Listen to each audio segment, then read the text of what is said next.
پختونوں کے خلاف جو اتنی پروفائلنگ ہو رہی تھی اس کے خلاف میں آواز بلند کرتا ہوں اور میں مختلف اداریوں کا حوالہ دیتا ہوں اور نوٹیفیکیشنز کا حوالہ دیتا ہوں. مجھے دلیل سے جواب نہیں دیا جاتا. جواب دیا جاتا ہے ایک جاوید لطیف نامی شخص کو اٹھا کے میرے گھر کی خواتین میرے بہنوں کے اوپر غلیظ قسم کی گفتگو کی جاتی ہے. اور یہاں پہ بات ختم نہیں ہوتی.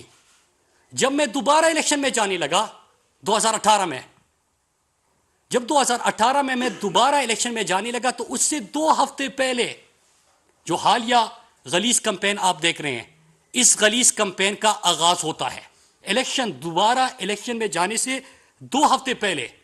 اور اللہ کا شکر ہے کہ ایک مرتبہ پھر عام طبقے کا نوجوان بھاری اکثریت سے پھر الیکشن جیت کے آتا ہے، اسٹیٹ منسٹر بنتا ہے، 100 ڈیز کے ٹارگٹس ملتے ہیں، کسی نے نہیں پڑھے. تبصرہ میرے اوپر ہو رہا ہے غلیظ گفتگو کے ساتھ. کسی نے نہیں پڑھے کہ 100 ڈیز میں جو پرفارم کیا فیڈرل منسٹر بنا. پھر جب فیڈرل منسٹر بنا تو اس دوران جب میں پارلیمنٹ میں گفتگو کرتا ہوں، ذرا سنیے گا، جب میں پارلیمنٹ میں گفتگو کرتا ہوں تو میری گفتگو کے جواب میں کہ جب میں ملک کے ظلم کے خلاف، ملک میں ہونے والی ظلم، ناانصافی، ملک میں ہونے والی لوٹ مار اور ان کے حوالے دیتا ہوں اور دلائل سے بات کرتا ہوں تو کبھی قادر پٹیل، آج میں نام لوں گا، کبھی آغا رفیع اللہ، کبھی حمد اللہ، کبھی رانا ثناء اللہ، ان کو اٹھا کے میرے بارے میں غلیظ قسم کی گفتگو کی جاتی ہے. اور پھر ان کا social media cell Peoples Party کا اور نون لیگ کا اس کو جس طرح پھر پروموٹ کرتا ہے اور اس میں لگے ہوتے ہیں وہ آپ سب کے سامنے ہیں. ٹی وی پہ کیا کہا جاتا ہے، آپ اپنے ٹاک شوز دیکھیں، روزانہ 50-60 پروگرام ہوتے ہیں. ٹی وی پہ پھر رات کو ٹاک شوز میں ان کے نمائندے بیٹھ کے کہتے ہیں کہ مراد بھی تو گالی دیتا ہے. آج تک کسی نے نہیں پوچھا کہ ذرا بتائیے کہ مراد نے کون سی گالی دی. صرف کاشف عباسی نے یہ سوال کیا، اور کاشف عباسی نے جب یہ سوال کیا تو آپ کو پتہ ہے کہ کیا جواب ملا، کہ مراد کہتا ہے کہ فرزند زرداری. صرف یہ ایک چیز، ایک جواب ملا میرے پچھلے 8 سالہ پارلیمنٹ کی تقریروں میں. لیکن اب سوال یہ ہوگا کہ آج میں کیوں بول رہا ہوں، آج میں کیوں بول رہا ہوں، میں اس کے اوپر پہلے کیوں نہیں بولا. میں اس لیے نہیں بولا کہ پہلے مجھے اور میرے خاندان کو آپ نے غلیظ گالیاں آپ دے رہے تھے، تب تک میری ذات کو نشانہ بنا رہے تھے. لیکن آج میں اس لیے بول رہا ہوں کہ یہ جب پرفارمنس ایویلیشن ہوئی تو میں وزارت کا چہرہ ہوں، فیس ہوں. ایک کامیابی میرے ہر اس موٹر وے پولیس کے اہلکار کی تھی. آپ نے دیکھا کہ وہ جو آپ کے لیے سفر محفوظ بنانے کے لیے شہید ہوا. یہ سند میرے پاکستان پوسٹ کے اس سیکٹری سے لے کے ڈی جی سے لے کے اس کلاس 4 ملازم تک تھی، اس پوسٹ مین کے لیے تھی جو -13 ڈگری میں بھی گلگت کے برپوش وادیوں میں آپ کی امانت پہنچا رہا تھا. یہ سند میرے ہر اس NHA کے آفیسر اور اہلکار کی تھی جنہوں نے 3 عرصے کے قلیل عرصے میں ISO سرٹیفیکیشن NHA کو ملی ان کی محنت کی وجہ سے. اور میں چند چیزیں آپ کو اس کے حوالے سے بتاتا ہوں اور پھر میں آتا ہوں جو کچھ ہو رہا ہے. پہلی چیز یہ کہ کسی نے یہ سوال نہیں کیا پچھلے 1 ہفتے میں کہ وزارت مواصلات میں کتنے ٹارگٹس تھے اور کتنے اچیو ہوئے. 88 ٹارگٹس ملے تھے اور 88 اچیو ہوئے 100%. وہ ویب سائٹ پہ بھی اویلیبل ہے، آن لائن بھی اویلیبل ہے، کھول کے دیکھ لیتے. میرے ساتھ بغض یا میرے سے نفرت وہ آپ کر سکتے ہو، لیکن جو 44,000 پاکستان پوسٹ کے ملازمین، ہزاروں NHA کے اور موٹر وے پولیس کے اہلکار، ان کے ساتھ آپ یہ ظلم نہیں کر سکتے. آپ نے ان کے اوپر سوال یا نشان اٹھایا ہے. لیکن میں آج اپنی قوم کے لوور مڈل کلاس اور مڈل کلاس سے آپ مخاطب ہوں کہ جو باتیں میں نے کی اور جو غلیظ کمپین یہ چلا رہے ہیں، یہ ہے آپ کی اوقات ان سیاستدانوں کی نظروں میں. پہلے تو یہ آپ کو آگے نہیں دیں گے، آپ کو موقع نہیں دیں گے. میری مثال لیجئے، جو میرے ساتھ باقی پولیٹیکل پارٹیز کے طلبہ تنظیموں کے رہنما تھے، وہ آج بھی ہاسٹل میں پڑے ہیں. پہلے ان کے لیے اور آج ان کی اولادوں کے لیے زندہ باد مرد آباد کے نعرے لگا رہے ہیں، لیکن ان کو یہ اعتماد اور موقع یہ نہیں دیں گے۔ ان کی نظر میں یہ پارلیمان اور یہ سیاست یہ ان کی جاگیر ہے، یہاں پہ وڈیرے آ سکتے ہیں، یہاں پہ جاگیردار آ سکتے ہیں، یا ان کی اولادیں آ سکتی ہے۔ آپ جیسا میرے جیسا نوجوان یہ برداشت نہیں کر سکتے۔ لیکن اگر آپ یہاں تک پہنچ جاتے ہیں، اور اگر آپ یہاں تک پہنچ بھی جائے تو یقیناً ان کی نظر میں کسی غیر اخلاقی تعلق کی بنیاد پہ آپ یہاں پہ پہنچے ہیں۔ پھر آپ کی قسم کے اوپر ہر قسم کی غلیظ مہم کا آغاز ہوگا، اور میری طرح اگر آپ ان کے سامنے ڈٹے رہے، آپ نے حوصلہ نہیں آ رہا، آپ نے پارلیمنٹ میں اپنے پسے ہوئے عام طبقے کی آواز آپ بنے، اگر آپ نے ان کی کرپشن کو اور ان کے نااہلیوں کو بے نقاب کرنا شروع کر دیا، تو پھر آپ کے قسم اوپر اسی قسم کے غلیظ الزامات اور بہتان لگائے جائیں گے۔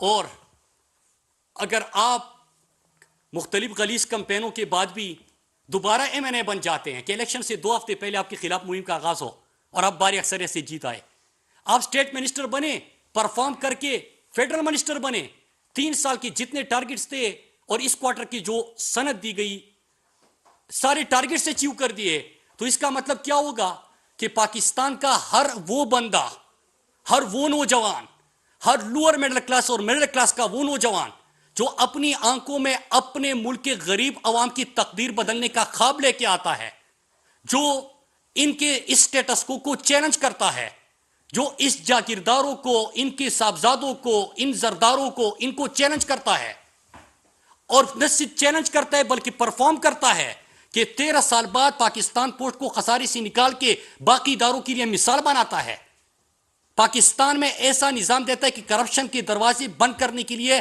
ای پروکیورمنٹ دیتا ہے، قبضے اور قبضے مافیا کے خلاف اور قبضوں کو ختم کرنے کے لیے اگر وہ اس میں بھی کامیاب ہو جائے کہ اپنی تمام اثاثوں کی جی آئی ایس میں بھی مکمل کر کے آپ لائیو دیکھ سکتے ہیں، اگر یہ دروازے بھی بند کر دے تو پھر ان کو اپنے اجارہ داری خطرے میں نظر آتی ہے، اور پھر ان کا سوشل میڈیا اور ان کی غلاظت یہ متحرک ہو جاتے ہیں۔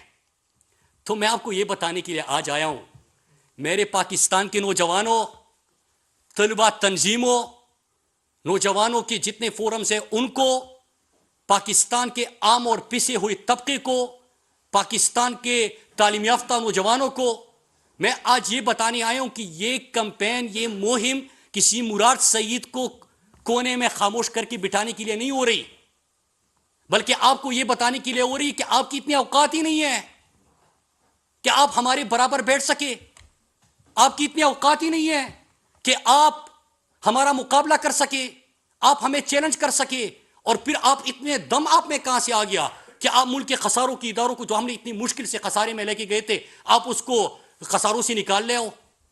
جن سڑکوں سے ہم کمیشن اور کرپشن اور کاروبار بنایا ہوا تھا وہ کس طرح آپ یہاں پہ ایک ٹرانسپیرنٹ نظام سے مہنگائی کے باوجود سستی بنانے میں کامیاب ہو گئے، آپ تو ان کے کاروبار کے دروازے بند کرنے آئے ہو، یہ کہاں سے آ گئے ہیں؟